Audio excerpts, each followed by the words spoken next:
তো বন্ধুরা, সবার জন্য বড় খুশির খবর রয়েছে। বর্তমানে কিন্তু এসআইআর অনলাইন আবেদন কিন্তু চালু করে দেওয়া হলো।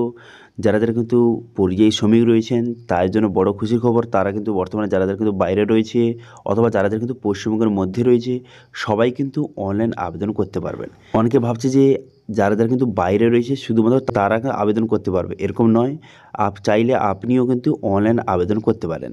ঠিক আছে, এই যে বর্তমানে চালু হয়ে গেছে SIR online form fill up, আপনি চাইলেও আপনি বাড়িতে বসেই আপনার মোবাইল ফোন বা কম্পিউটার স্ক্রিন থেকে আপনি অনলাইন আবেদন করতে পারবেন এসআইআর জন্য। ঠিক আছে, কিন্তু এর কিছু নিয়ম রয়েছে। সবাই কিন্তু অনলাইন আবেদন করতে পারবেন না, এর কিছু নিয়ম রয়েছে। সেই নিয়মগুলি মেনেই আপনাকে অনলাইন আবেদন করতে হবে। তো সেই জন্য আজকে ভিডিওতে আপনাদের বলবো যে আপনারা অনলাইন আবেদন কীভাবে করবেন, কোথা থেকে অনলাইন আবেদন করবেন, কারা কারা অনলাইন আবেদন করতে পারবেন, কীভাবে কোন পদ্ধতির মাধ্যমে অনলাইন আবেদন হচ্ছে, স্টেপ বাই স্টেপ আপনাদের দেখিয়ে দেবো। ঠিক আছে, সেই জন্য ভিডিওটা প্রথম থেকে শেষ পর্যন্ত অবশ্যই দেখবেন মনোযোগ সহকারে। এবং আমাদের চ্যানেলে প্রথমবার ভিজিট করে থাকলে আমাদের চ্যানেলটিকে সাবস্ক্রাইব করে রাখুন এবং পাশে থেকে বেল আইকনটিকে অবশ্যই প্রেস করে রাখুন। তো চলুন আজকে ভিডিওটা শুরু করা যাক। তো প্রথমত ভোটার কার্ডের যে অফিসিয়াল ওয়েবসাইট, এখানে চলে আসবেন voters.eci.gov.in অথবা আমাদের যে ওয়েবসাইট topguide.in, এখানে চলে আসবেন। এই লিঙ্ক ভিডিও ডিসক্রিপশনে প্রোভাইড করে দেবো। তারপরে এসে এখানে সার্চ করবেন, এসআই লিখে সার্চ করবেন। করে দেওয়ার পর এই আর্টিকেলটা শো হয়ে যাবে যে পশ্চিমবঙ্গে এসআইআর এই আর্টিকেলটা শো হয়ে যাবে। এবার এই অপশানে ক্লিক করবেন। এই অপশানে ক্লিক করে দেওয়ার সঙ্গে সঙ্গে এসআইআর সম্বন্ধে বিস্তারিত এখানে বলে দেওয়া হয়েছে, কীভাবে আবেদন করবেন, কী কী ডকুমেন্টস লাগবে, সমস্ত ডিটেল বলে দিয়েছি। এবার অফলাইন পদ্ধতি দেওয়া রয়েছে এবং সঙ্গে দেখতে পাচ্ছেন এখানে অনলাইন পদ্ধতিও দেওয়া রয়েছে। এছাড়া অনলাইন অ্যাপ্লাই এবং এখানে অফিসিয়াল ওয়েবসাইট লিঙ্কও কিন্তু প্রোভাইড করে দেওয়া হয়েছে। এবার এই লিঙ্কে ক্লিক করে এখানে সরাসরি এই অফিসিয়াল ওয়েবসাইটে আপনি আসতে পারেন। ঠিক আছে, এখানে আপনি চলে আসবেন। এবার এখানে চলে আসার পর এখান থেকেই আপনাকে অনলাইন আবেদন করতে হবে। বর্তমানে কিন্তু অনলাইন আবেদনটা শুরু করে দেওয়া হয়েছে। এবার অনলাইন আবেদন কীভাবে করবেন, যারা মোবাইল থেকে আবেদন করছেন তারা কিন্তু একটু নিচে দিকে আসবেন। নিচে দিকে আসার পর সার্ভিস সেকশনের মধ্যে একটি অপশান কিন্তু যুক্ত করে দেওয়া হয়। দেখতে পাচ্ছেন এখানে এসআইআর 2026 ফিল ইনুমারেশন ফর্ম, এই যে অপশানটা দেখতে পাচ্ছেন। এবার এখান থেকে আপনাকে আবেদন কিন্তু করতে হবে। তো সেই জন্য আপনি কী করবেন, এখানে ফিল ইনুমারেশন ফর্ম এই অপশানে আপনি ক্লিক করে দেবেন। এই অপশানে ক্লিক করে দেওয়ার সঙ্গে সঙ্গে তারপরে সরাসরি কিন্তু আপনাকে লগ ইন পেজে কিন্তু নিয়ে চলে যাবে। লগ ইন পেজে চলে যাওয়ার পর তারপর আপনি কী করবেন, এখানে যদি আপনার আগে থেকে যে সাইন আপ আপনি করে থাকেন, ঠিক আছে, সেক্ষেত্রে আপনি লগ ইন করবেন সেই মোবাইল নাম্বার দিয়ে। এবার যদি কেউ নতুন হয়ে থাকেন সেক্ষেত্রে আপনাকে সাইন আপ কিন্তু করতে হবে। ঠিক আছে, তো সেই জন্য আপনি কী করবেন, এখানে উপরে একটা বাটন দেখতে পাচ্ছেন যে সাইন আপ বাটন, এই সাইন আপ অপশানে কিন্তু ক্লিক করবেন। এই অপশানে ক্লিক করে দেওয়ার সঙ্গে সঙ্গে নেক্সট পেজ আপনার সামনে ওপেন হয়ে যাবে। এবার আপনার মোবাইল নাম্বার, ইমেল আইডি এবং আপনার ডিটেলস বসিয়ে আপনি সাইন আপ করে নেবেন। আমার অলরেডি কিন্তু সাইন আপ হয়ে আছে, সেই জন্য আমি লগ ইন করবো। সেই জন্য আমি লগ ইন বাটনে ক্লিক করলাম। লগ ইন বাটনে ক্লিক করে দেওয়ার সঙ্গে সঙ্গে তারপরে কিন্তু আপনার যে মোবাইল নাম্বার এবং ক্যাপচা বসিয়ে যে রিকোয়েস্ট ওটিপি বাটনে ক্লিক করলে আপনার মোবাইলে ওটিপি যাবে, সেই ওটিপিটা এখানে বসিয়ে ভেরিফাই অ্যান্ড লগ ইন বাটনে ক্লিক করবেন। ভেরিফাই অ্যান্ড লগ ইন বাটনে ক্লিক করে দেওয়ার সঙ্গে সঙ্গে ড্যাশবোর্ডটি আপনার সামনে ওপেন হয়ে গেল। এবার একটা কথা হচ্ছে, আপনি কি একটা অ্যাকাউন্ট দিয়ে আপনি বিভিন্ন মানুষের অ্যাপ্লিকেশন করতে পারবেন? হ্যাঁ, পারবেন। এখানে আপনার মোবাইলের মধ্যে লগ ইন করে নেবেন, অ্যাকাউন্টটা ক্রিয়েট করে নেবেন। তারপরে সেটা দিয়ে পরিবারে বিভিন্ন মানুষের এসআইআর যে অনলাইন ফর্ম আপনি অ্যাপ্লিকেশন করতে পারবেন। তারপরে নিচে দিকে আসার পর সার্ভিস সেকশনের মধ্যে ফিল ইনুমারেশন ফর্ম এই অপশানে ক্লিক করবেন। এই অপশানে ক্লিক করে দেওয়ার সঙ্গে সঙ্গে তারপরে কিন্তু নেক্সট পেজ আপনার সামনে ওপেন হয়ে যাবে। তবে দেখতে পাচ্ছেন এখানে এসআইআর 2026 অনলাইন ফর্ম লেখা রয়েছে। এরপর আপনি কী করবেন, এখানে সিলেক্ট স্টেট অপশানে ক্লিক করে এখানে ওয়েস্ট বেঙ্গলটা সিলেক্ট করে নেবেন। ওয়েস্ট বেঙ্গল সিলেক্ট করে নেওয়ার পর তারপর এখানে বলা হয়েছে এপিক কার্ডের নাম্বার, এখানে কিন্তু ভোটার কার্ড নাম্বারটা বসিয়ে দিতে হবে। কিসের? 2025-এর। ঠিক আছে, 2025-এর যে এপিক কার্ড ভোটার কার্ড নাম্বারটা সেটা বসিয়ে আপনি সার্চ বাটনে ক্লিক করবেন। সার্চ বাটনে ক্লিক করে দেওয়ার সঙ্গে সঙ্গে তারপরে কিন্তু আপনার ভোটার কার্ডের সমস্ত ডিটেলসটা আপনার সামনে শো হয়ে যাবে। দেখতে পাচ্ছেন শো হয়ে গেল।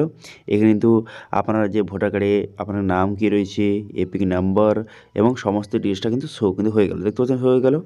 এরপর আপনি কী করবেন, এরপর কিন্তু আপনি নিচে দিকে যাবেন। নিচে দিকে যাওয়ার পর এখানে একটি মেনশান করা আছে একটা জিনিস। এখানে কী বলা হয়েছে, এখানে নোটিশ মতো একটি দেওয়া রয়েছে। এখানে কী বলা হয়েছে যে আপনার যে বর্তমানে ভোটার কার্ডে যে নামটা রয়েছে সেই নামটা যদি আধার কার্ডের নামের সঙ্গে ম্যাচ খায়, ঠিক আছে, আপনার ভোটার কার্ডে যে নাম রয়েছে সেই নামটা যদি আপনার আধার কার্ডেও থাকে তাহলে কিন্তু আপনি অনলাইন আবেদন করতে পারবেন। যদি আপনার ভোটার কার্ডের নাম আলাদা, আধার কার্ডের নাম আলাদা, সেক্ষেত্রে কিন্তু আপনি অনলাইন আবেদন করতে পারবেন না। তখন কিন্তু আপনাকে অফলাইন আবেদন করতে হবে। ঠিক আছে, বিএলওর সঙ্গে কন্ট্যাক্ট করে অফলাইন আবেদন করতে হবে। কিন্তু যদি আপনার যে ভোটার কার্ডের নাম এবং আধার কার্ডের নাম যদি ম্যাচ খায়, একই থাকে, সেক্ষেত্রে আপনি অনলাইন আবেদন করতে পারবেন। তবে আরও একটি কন্ডিশান রয়েছে। কী কন্ডিশান? তো এই যে ভোটার কার্ড, ঠিক আছে, যেই আপনার কাছে বর্তমানে যে ভোটার কার্ডটা রয়েছে সেই ভোটার কার্ডের সঙ্গে কিন্তু মোবাইল নাম্বার লিঙ্ক থাকতে হবে। ঠিক ঠিক আছে, এখানে কিন্তু পরিষ্কার বলে দেওয়া হয়েছে যদি যদি ভোটার কার্ডের সঙ্গে মোবাইল নম্বর যদি লিঙ্ক থাকে তাহলে আপনি অনলাইন আবেদন করতে পারবেন। এবার যদি আপনার ভোটার কার্ডের সঙ্গে মোবাইল নম্বর যদি লিঙ্ক না থাকে সেক্ষেত্রে আপনি অনলাইনে আবেদন করতে পারবেন না। সেক্ষেত্রে যদি আপনি চান যে অনলাইন আবেদন করতে, যদি ভোটার কার্ডের সঙ্গে মোবাইল নম্বর লিঙ্ক না থাকে সেক্ষেত্রে আপনি কী করবেন, সেক্ষেত্রে এখানে ক্লিক অপশানে ক্লিক করে এখানে কিন্তু মোবাইল নাম্বার লিঙ্ক প্রথমে করতে হবে। ঠিক আছে, সেজন্য ক্লিক অপশানে ক্লিক করে আপনার কিন্তু যে ভোটার কার্ডের সঙ্গে মোবাইল নাম্বার লিঙ্ক করার আবেদন আপনি করে নেবেন। আবেদন এই যে ফর্ম 8 এটা শো হয়ে যাবে। এখানে কিন্তু আপনার যে ভোটার ডিটেলস আপনি বসিয়ে মোবাইল নম্বর বসিয়ে সাবমিট করে দেওয়ার পর আপনার মোবাইল নাম্বারটা প্রথম লিঙ্ক করবেন, তারপরে সেই মোবাইল নাম্বারটা বসিয়ে আপনাকে এখানে অ্যাপ্লিকেশন করতে হবে। ঠিক আছে, এবার এখানে মোবাইল নাম্বার বসিয়ে সেন্ড ওটিপি বাটনে ক্লিক করলে আপনার মোবাইল নাম্বারে ওটিপি যাবে। সেই ওটিপিটা বসিয়ে সাবমিট করে দেওয়ার সঙ্গে সঙ্গে যে অনলাইন অ্যাপ্লিকেশনের ফর্ম কিন্তু আপনার সামনে ওপেন হয়ে যাবে। এখন আমি পুরো অ্যাপ্লিকেশনটা দেখাতে পারছি না, কারণ হচ্ছে বর্তমানে একটু সার্ভার প্রবলেম চলছে, সবেমাত্র লঞ্চ করা হয়েছে তো সেই জন্য একটু সার্ভার ইস্যু চলছে, সেই জন্য এর পরের স্টেপে আমি যেতে পারছি না। কিন্তু যখন ভালোভাবে পুরো বিষয়টা চালু হয়ে যাবে তখন কিন্তু অবশ্যই step by step form fill up আপনাদের দেখিয়ে দেবো। ঠিক আছে, তবে এখানে একটি গুরুত্বপূর্ণ কথা বলে রাখি, যারা কিন্তু অনলাইন আবেদন করবেন তারা অবশ্যই তারা কিন্তু বিএলওর সঙ্গে কন্ট্যাক্ট করে নেবেন। কারণ যে বিএলওর কাছে আপনার অফলাইন ফর্ম রয়েছে, অথবা অনেক মানুষ কিন্তু অফলাইন ফর্ম কিন্তু ইতিমধ্যে প্রোভাইডও করে দিয়েছে। এবার তারা যদি চায় যে আমি অফলাইন আবেদন করব না, অনলাইন আবেদন করব, সেক্ষেত্রে কিন্তু বিএলওর সঙ্গে একবার যোগাযোগ করে নেবেন।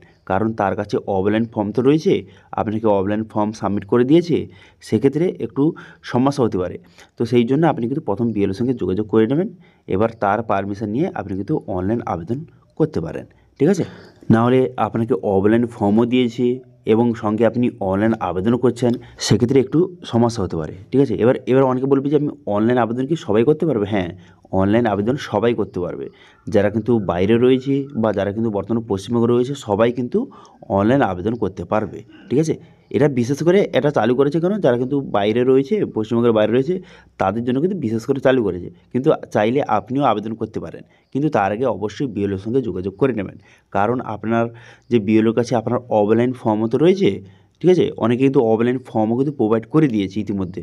তো সেই জন্য অবশ্যই যারা আবেদন করতে চান অবশ্যই কিন্তু বিএলওর সঙ্গে কন্ট্যাক্ট করে নেবেন। ঠিক আছে, তারা যদি বলে অনলাইন আবেদন করতে সেক্ষেত্রে আপনি অনলাইন আবেদন করতে পারেন। অথবা যারা কিন্তু পরিযায়ী শ্রমিক রয়েছেন, যারা বর্তমানে বাইরে রয়েছেন, তারাও অনলাইন আবেদন করার আগে বিএলওর সঙ্গে একবার যোগাযোগ কিন্তু অবশ্যই করে নেবেন।